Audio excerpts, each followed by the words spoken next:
आज सुबह हम सब घर वालों की आंख खुली जोरदार धमाकों की आवाज से और साथ में फोन पे बजते हुए अलर्ट के साथ। अलर्ट की ये आवाज इतनी खौफनाक होती है कि इंसान डर के बैठ जाता है। चाहे उसके बाद धमाकों की कोई आवाज ना है, लेकिन इंसान के दिल में वैसे ही खौफ और हरास और डर बैठ जाता है। अलर्ट भेजने का मकसद ही यही होता है कि इंसान अलर्ट हो जाए, विंडोज और डोर्स के पास से दूर हो जाए। अगर वो ओपन स्पेस में है तो किसी जगह पे शेल्टर ले ले, ताकि खुदा ना खास्ता उसके ऊपर कोई डेब्री ना गिर जाए। ऑनेस्टली मिडिल ईस्ट की लाइफ जितनी ड्रीमी थी, अब उसे थोड़ा बहुत डर लगने लग गया है। हमने मार्च का पूरा महीना, फरवरी का पूरा महीना कुछ इस तरह ही गुजारा। अलर्ट्स की आवाजों पे रोजे खोले, कभी भी अलर्ट बज जाता था, कभी भी आपको धमाकों की आवाज आ जाती थी। पिछले 2 महीने सुकून से रहे और ऐसा नहीं है कि हम लोग भूल गए थे। हल्की सी आवाज, हल्की सी आहट, हमें ऐसे ही लगता था कि जैसे कोई धमाका हो रहा है, ये कुछ गलत हो रहा है बाहर। लेकिन अब ऐसा भी नहीं कि हम एक वार जोन के अंदर बैठे हुए हैं और यहाँ पे जिंदगी खत्म हो गई है। हम लोग अपनी नॉर्मल लाइफ एंजॉय कर रहे हैं, हम लोग बाहर जाते हैं, यहाँ पे इवेंट्स वगैरह हो रहे हैं। लेकिन जब आपको इस तरह के सिचुएशन, जैसे कल रात को अलर्ट दोबारा से आना स्टार्ट हो गए, तब आपसे रिक्वेस्ट की जाती है कि आप लोग थोड़ा सा एहतियात कर लें। खैर, जंग तो चलती ही रहेगी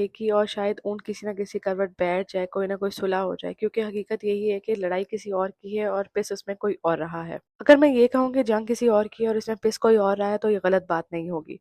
लेकिन खैर, जंग जंग ही है, किसी का भी भला नहीं होता इससे, और कभी भी हथियारों से आप कोई भी चीज नहीं बनवा सकते। जैसे जंग चलती रहती है, जंग के बीच में लोगों की जिंदगी चलती रहती है, वैसे मेरी भी जिंदगी चल रही है। सुबह उठ के मैंने अपना घर सेट करना स्टार्ट किया, क्योंकि आज से हमारा न्यू वीक स्टार्ट हो रहा था। लेकिन मैंने सुबह आज फारूक ऑफिस नहीं जाने दिया, क्योंकि जहाँ पे वो काम करते हैं वहाँ पे बहुत सारी यूनिवर्सिटीज और इस तरह के अमेरिकन इदारे हैं, तो it's better to stay home and stay safe. Laundry की, बिकॉज लास्ट वीक से लॉन्ड्री नहीं की थी। कमरा प्रॉपर किया, उसके बाद मैंने आर्याना के प्ले एरिया को हाथ लगाया। इस प्ले एरिया का हशर नशर हुआ था आज, और इसको साफ करना बहुत जरूरी था। ये प्ले एरिया हमेशा ही ऐसा नहीं रहता, हम इसको सेट करते रहते हैं, लेकिन पिछले 2-4 दिनों से मैंने इसमें बिल्कुल हाथ नहीं लगाया था और इसकी ये तबाही मच गई थी। और सुबह से ही इसमें काफी ज्यादा तबाही मच रही थी। मैंने आर्याना के कुछ टॉय संभाल के रखे हुए हैं, ताकि मैं आहिस्ता आहिस्ता उनकी टॉय रोटेशन करती रहूं। लेकिन आज उसको वो सारे टॉयज याद आ गए, तो उसने वो भी सारे निकलवा लिए और यहाँ लग गया था खूब तूफान। अच्छा, मेरी एक ये आदत है, और ये आदत शायद मैंने अपनी मम्मा से ली है, कि मैं ना कुछ अरसे के बाद फर्नीचर शिफ्ट करती ही रहती हूँ। लेकिन जब आप इस तरह अपार्टमेंट्स में रहते हैं, यहाँ पे आपके पास ज्यादा स्पेस नहीं होती कि आप फर्नीचर को मूव कर सकें, या ज्यादा फर्नीचर नहीं होता मूव कर सके। लेकिन ये आर्याना का जिस तरह आप प्ले एरिया देख रहे हैं, ये किचन है इसका, जो हमने आइकिया से खरीदा था, इसको मैं रोटेट करती रहती हूँ। पहले दूसरी साइड पे था, मैंने सोचा कि मैं इस साइड पे लगा देती हूँ। दरअसल उस साइड पे लगाने से मसला ये होता है कि कोने में स्पेस बच रही थी, और वहां पे जब मैं टॉयज लगाती थी तो ना तो सफाई हो सकती थी, छोटी मोटी चीजें वहां गिर जाती थी, और फिर पर्दा भी आप प्रॉपर्ली आगे नहीं कर सकते थे। अच्छा, मैंने एक साइड पे ना इसका प्ले किचन सा बनाया हुआ, दूसरी साइड पे मैंने इसकी स्टडी बुक्स वगैरह रखी हुई है, ताकि ये अब यहाँ बैठ के कोई एक्टिविटी कर ले, कलर्स वगैरह से खेले। तो मैंने एक साइड पे इसको सेट करना स्टार्ट किया। इस बास्केट के अंदर हमने बैट बॉल,